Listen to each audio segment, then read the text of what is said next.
It's only a game. Why you have to be mad? What are the twins' best skin? I think it really depends, John Doe. That's a good question, though.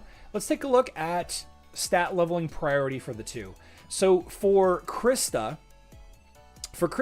this used to be really the case early on, but it's less important now, I think, because, you know, Cornelius is he's definitely better than he was. But one of the main strategies leveling up Krista and Lars is you wanted to maintain Krista's intelligence as the higher of the two stats. You wanted to make sure that Krista always has higher intelligence than Lars to protect Lars from Cornelius. But I think depending on if Krista is in position 1 or position 2, changes your plan. I think intelligence is probably the best stat overall for Krista, but magic attack or health could be good. I think armor is the least important because you can't get enough armor for it to really matter. Right? You can't really get enough armor for it to really matter. I think armor is probably the least important of all of her stats because it's so low. Now, Lars, there's a lot of debate about Lars.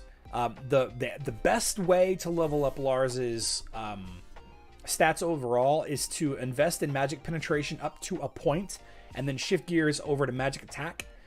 Lars has got pretty high magic penetration overall whenever you start, you know, let's see, the glyph right there. Once you start factoring in his glyph, you get a point of diminishing returns with penetration stats.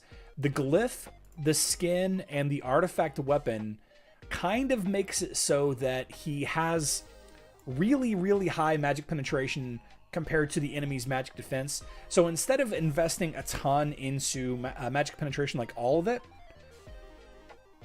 you could probably move it away from magic penetration and into magic attack or intelligence. This is a contrast to a hero like Kark, who's in a similar situation. Let me find my Kark here.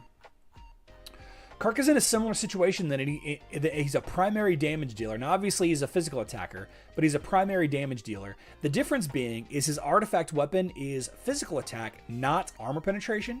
So Kark, I would recommend maxing out as much armor penetration as you possibly can, because every time Kark ults, he's not getting a huge stack of penetration stat like Lars is. Do you guys understand the difference there? When you're facing a team with like 3 magic defense buffs, you'd like that. Yeah, but think also how many teams have 3 magic defense buffs? I see a lot of multi-armor teams with Martha, tank, support. I see that a lot. I'll tell you guys, I don't even know off the top of my head how many heroes have magic defense. Let's see, artifacts. So Cornelius, Isaac, Lilith, Marcus, Maya, Peppy, Phobos, Thea. Yeah, I could see a lot of Phobos. Let me switch this over. I can see a lot of Phobos there.